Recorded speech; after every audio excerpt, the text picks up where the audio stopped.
The Wildlings is something of a belated love letter to Delhi, and it's coming via the media of a clan of cats who live in an ancient area called Nizamuddin. And it starts with two premises. One is that if you look at a cat's whiskers, you realize that they're doing a lot more than just standing out there like facial hair.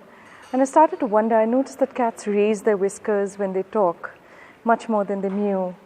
And I started to wonder, what if you had a cat with really long whiskers who could send images and words and thoughts in just the same way that we use the internet? And that was the protagonist of the book, Mara, who's an inside cat, which means that she lives with people called big feet, which is the other name for humans. That's what cats see of us. And over the course of the book, she interacts with a clan of outside cats who are going through a set of adjustments in their territory. They have to deal with feral cats in the shuttered house. And so it became a story that brought together Delhi. There was a certain amount of bloodlust, there was a certain amount of exploration. But it basically started with me sitting under my dining table with one of our cats, whose name was Mara at that time, and just wondering how different her world was from us. You know, we shared the same space, we shared the same city. But once I started researching the Wildlings, I started walking around Delhi, and for a second there, your perspective changes, and then it never changes back. You start seeing humans as just the largest apes in a city with a lot of animals. And particularly if you spend a little time in Europe and moving between Europe and India, then what comes to you is that India is this place where your cities are always going to be shared. You know, aside from cats and stray dogs, you have the cows, you have the cheels. And as I started writing the story about cats, I found the different species would come in and sort of knock at the door and say, would you mind looking up, because we cheels have stories to tell as well. And then the mice sat up and said, why are you leaving us out? And then it turned out that there was an assertive clan of 7 birds called the babblers, who had a lot of commentary to do. In the end, I think the book became a little overstuffed, so we put half of it into the sequel, which is called The 100 Names of Darkness, and which should be out soon. Oh, I like to think of myself as just the translator, you know. In effect, animals have very curious natures. I spent a fair amount of time hanging out with cats, stray dogs, and with a lot of other creatures. One of my favorites, and I think this alarmed my husband, was when I was in Sri Lanka and I wanted to adopt a baby elephant. But thankfully, we couldn't afford the freight charges at that time, so it didn't work out. But you realize that animals are distinct. It's not so much that elephants and tigers are different from cats and dogs, as that within that sum, each one of them has what you might call a personality, which is as distinct as a human one.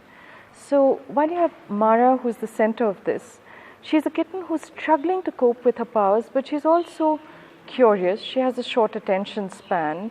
She's the kind of cat who says, okay, bye a lot, you know. She gets involved with this, that, and the other, and then she gets bored and she says, okay, bye. And at the same time, she has a tremendous capacity for friendship. And the clan of cats were based on a lot of the cats I ended up getting to know. At some point, you get to know them as well as you might know your own friends, or as the way you might know authors at a festival. They have exactly the same personality. There's the warriors on one side. There's the peacemakers. There's the person who's always going to sit there and just want to have a comfortable chat. And I'm sure you met cats like that, actually. The ones who just sit down and they fold their paws and they raise their whiskers and they'd be like, and how was your day? Do you want to tell me about it? I know you don't have whiskers, but you can try, you know. So it was a combination of imagination and research. What happened was that when you start writing, it starts off as complete fantasy. And it's an absolute joy to make up characters in just the same way it is for humans. But I found that I actually had to get to know a lot more about the way cats lived. I'll give you a small example. I'm translating in the book a lot from cat speech, which is silent and which is based on a complex network of scents, for example. But there are moments when their essential alienness, the fact that they are not humans in furry suits, come shining through. For example, they might mourn deeply for a fellow cat or a fellow animal who's died in the neighborhood, but that mourning will be intense and they will move on with their day. They don't feel the need to put on grieving rituals in the same way that you do. And when you're writing a story like that, the first draft had to be thrown away, for example, because I'd set the first draft automatically being human during the daytime. and that's not the way cats work. The only thing that's around in the daytime are the cheels and perhaps the sparrows and the babblers. But by and large, most birds and most cats have a distinct rhythm. You know, the intersection of their lives will be at dawn and in the evening. And I found that the book did much better when I respected that and we started shifting it to the night, which again happened a lot more with the second book, The 100 Names of Darkness. At some point of time, I suppose you do the same thing that you do with humans.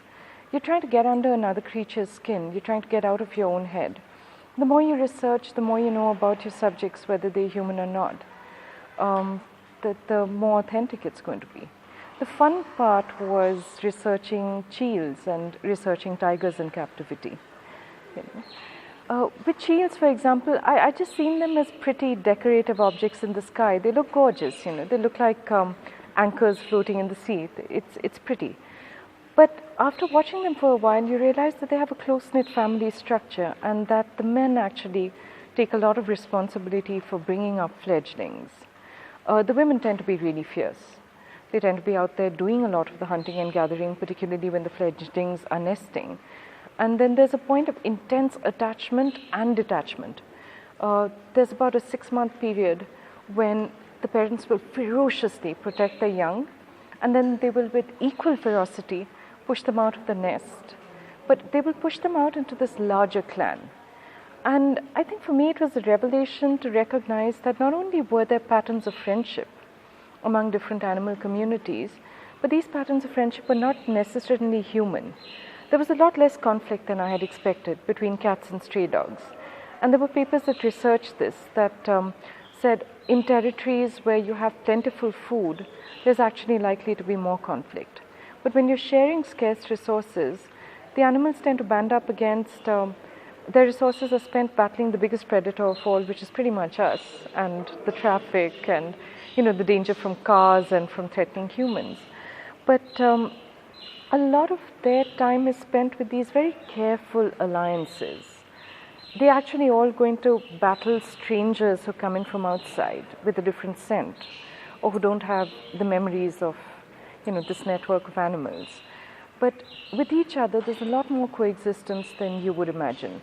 It's not all touchy-feely. The saddest part of living with the wildlings for a 6-year, 7-year period was also recognizing that the lives of stray animals is very short and it's very dark and very bloody. By and large, it's hard to find cats who live above 6 years. Squirrels might live for 1 or 2 years. Theoretically, they can live up to about 18 years. So I exploited that with a pair of squirrels called Ao and Jao. Cheels, again, can live very long, but the chances that they'll be picked off by predators, human or otherwise, or that the environment, for example, changes things.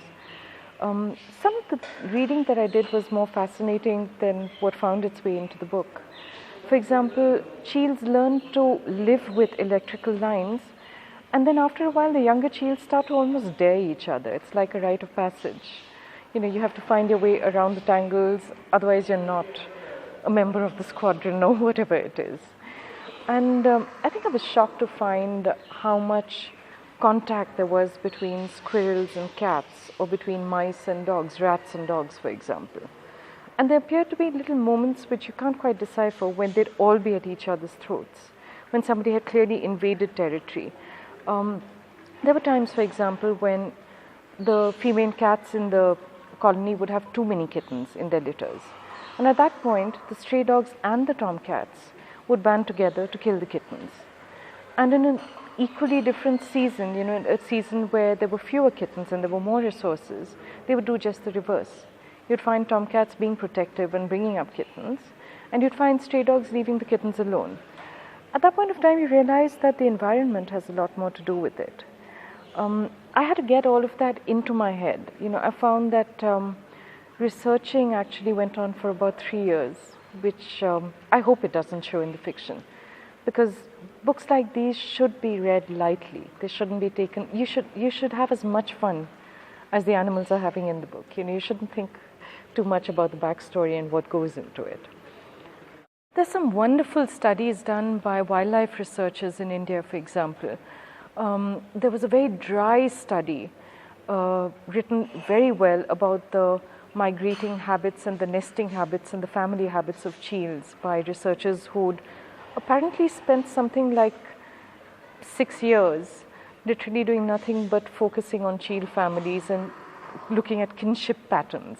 So you'll find all these papers on the internet. There was one that fascinated me about bats, but I managed not to use that too much. But again, a researcher who clearly had started off, and you can sense the point where, while they're trying to be subjective, there's a point of shift where they start to really like the animals whose lives that they're looking at. And with some surprise, a researcher will say something like, bats tend to have really old colonies and they tend to look out for each other, which is not something you would expect. I'd always seen bats as things that hang upside down from Dodi's tomb, parts of the atmosphere rather than creatures who have a very complex predatory pattern. I read a lot about mongoose predatorship. And I read a lot again when I was trying to work on the entire system of how cats communicate. Part of it is inescapable. They do communicate through whiskers.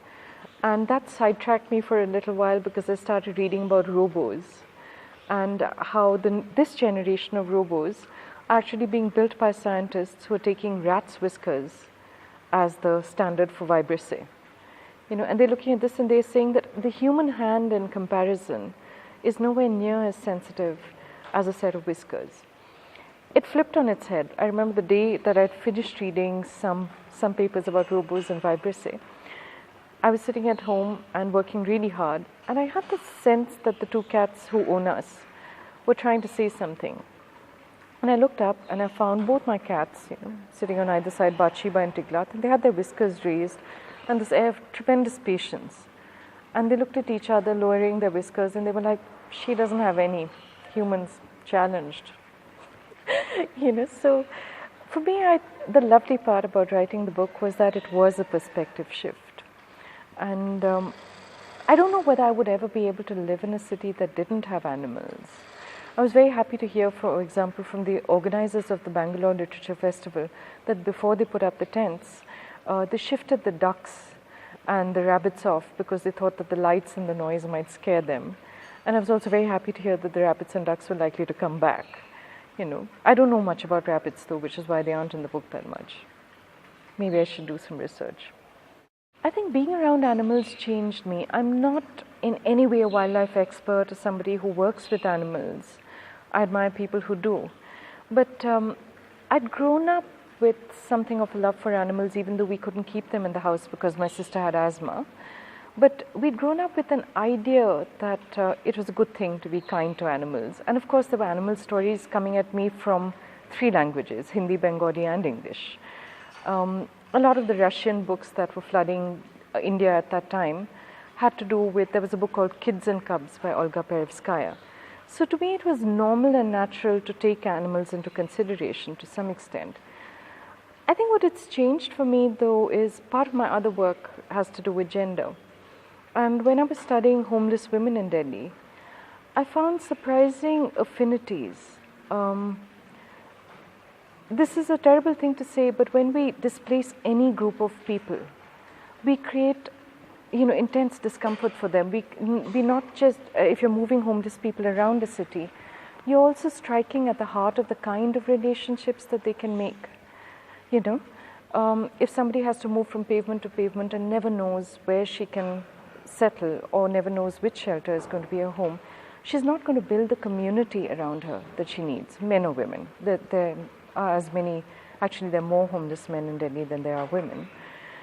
And to see that mirrored very sharply in the lives, for example, of urban monkeys who tend to be shifted around Delhi on a more or less ritual basis in cleaning drives, was a sharp reminder not just that humans and animals share things, but it was just a sharp reminder that maybe we need the same kind of things. I hadn't expected to see such a need for contact, for community, for kinship. And for me it was humbling when a stray animal, there were some animals whom I watched for years and whose fear of humans was so deep-rooted that we were never able to pass that barrier. And I respected that.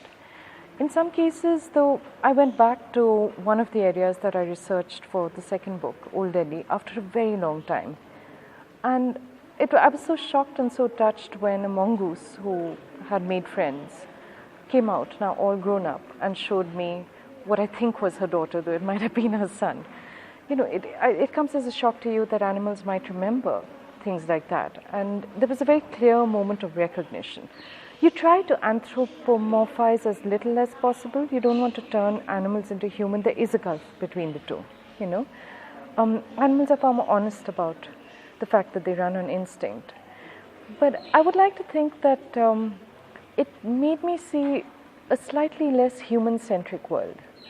I'm going to sound like an aging hippie out here, but maybe part of the point of being on this planet is that it's not just one species out here. There's a lot more to it than just us talking apes. So it was nice to spend a little time with people who are not human.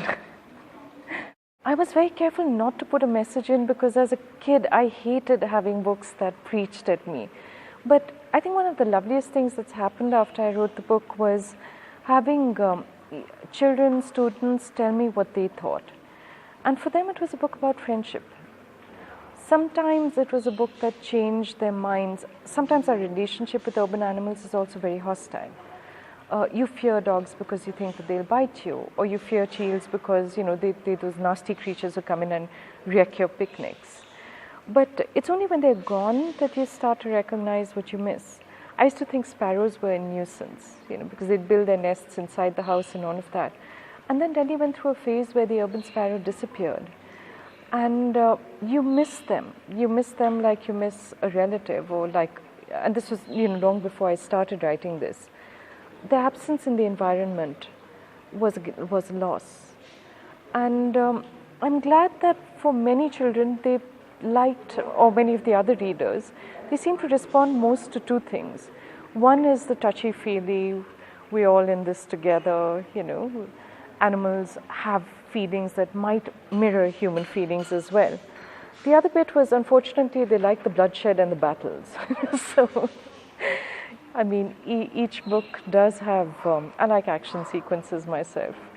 So there's a skirmish between a cat and a mongoose, and there's a cheel fight in the skies, and in the second book, there's a nice sequence where the bandicoots attempt world domination, So I think for a certain kind of reader, that's what they like as well. The Bruce Lee meets bandicoot business, that works out. In a strange way, I was researching that for another book that I'm planning to do, which has more humans in it than animals. And I needed to keep going back to Old Delhi and to parts of East Delhi because we were looking at two things: the displacement of humans in the time of the emergency. And it's always struck me as ironical that the first group of people who were shifted out in what became after that an endless sequence of the poor being discriminated against and being shifted around Delhi, they were sent to a colony called Welcome, which was about the most unwelcoming place you could think of. It was grey and dour and institutional, and it was just a horrible place to be in after the friendliness of a slum.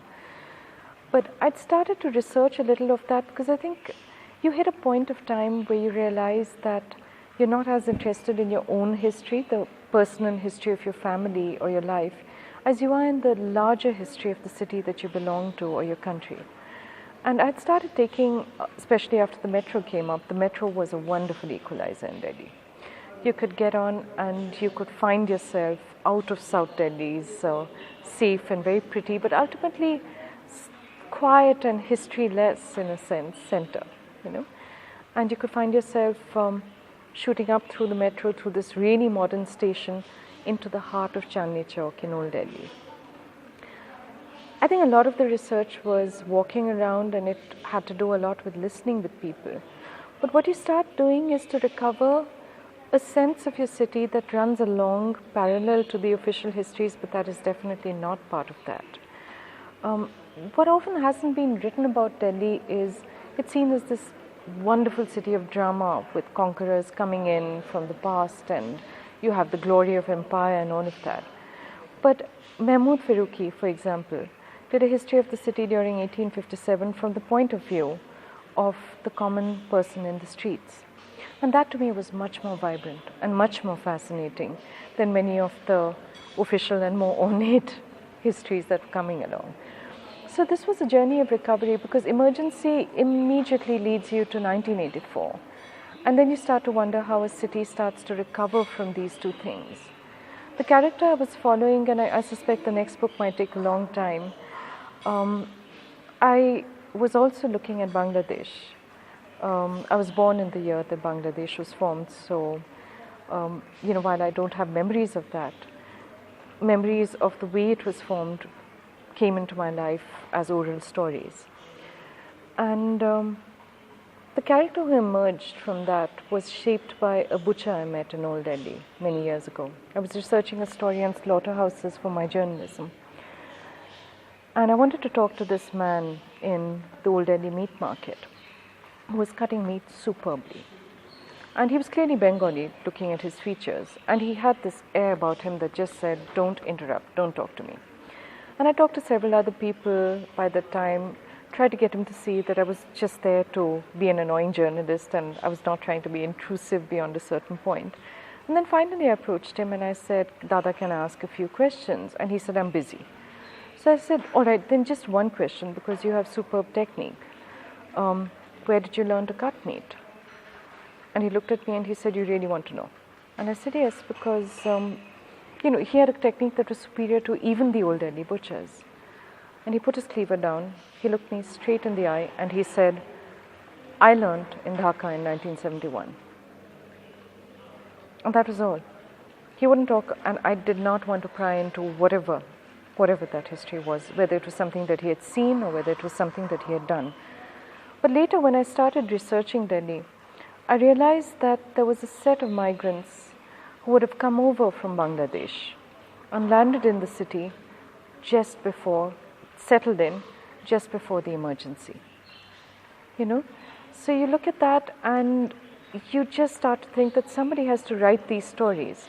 I don't know that I'm the right person. I mean, I keep thinking that somebody else should do it, and we have wonderful writers now in the country, people like Manu Joseph or Shovan Chaudhary or Hartosh Bal, so perhaps one of them will do it instead.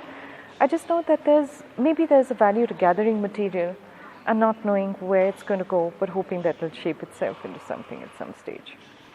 Oh, I'd be so happy to do that, because I always thought that India had a tremendous tradition of writing about animals one way or the other. So the Panchatantra is the most obvious one, in the sense that that's something that we grew up with, and that's more like animals stylized in the same way that you would use them in mythology or fable. But there's also a hint out there. It comes up in the Ramayana and the Mahabharata as well.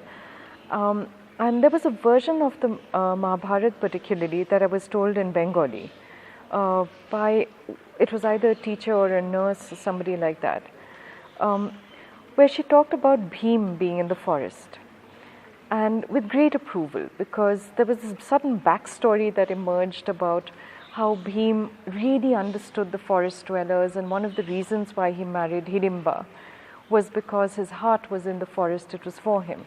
And there was a sudden sense of people whose lives had only moved from the rural or outside the forest back into the city for about one generation or two. We're still part of the generation that's maybe 2 generations old in the city, maybe 3 maximum. All of us have families whose roots are probably a little further back. And you can sense an echo of that coming up. The Panchatantra I just took in at that point of time as, without even examining those stories, but I think they brought to me a sense of how animals might be protagonists. One of the first books that you read in Bengali, if you're a child learning to read, is called Tuntunir Boi, which is a set of stories told by a little bird who's very chatty and whose beak, I always imagined her beak clacking. And there were a lot of other stories that floated in along the side. Tiger stories, for example. I wouldn't remember the authors now, but I still remember a slew of stories that were probably drawn from the Manusha, snake goddess side of things. A lot of the rural Bengal stories, for example, had an entire line of tales about humans metamorphing into beasts, or the other way around. The sense that these worlds didn't collide, and they weren't held apart, but that there was a huge intersection between the two.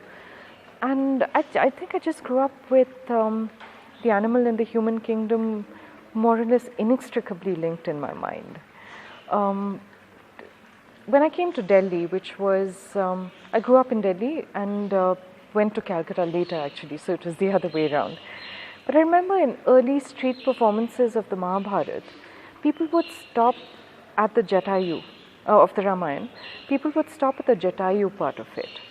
And I remember one particular performance that got the birdness of him, you know, the bravery of this bird battling in the sky. And I still remember, maybe this was something that a child of 6 shouldn't have seen, but how bloodily his wings were sliced off. And the sense in the Ramayana again of animals coming to the rescue. They might be talking animals, they might in that sense be fable animals, but the monkeys building the bridge for Ram, the birds coming to Sita's rescue. And they do that because to a certain extent Ram, Sita and Lakshman have become forest dwellers. So with the old Indian stories, a lot of them with the fables and the myths and the folk tales, the assumption is that it's when you go into the forest that a story will start. There's nothing that interesting about life in a kingdom or a city. And maybe that left a deeper impact than I realized.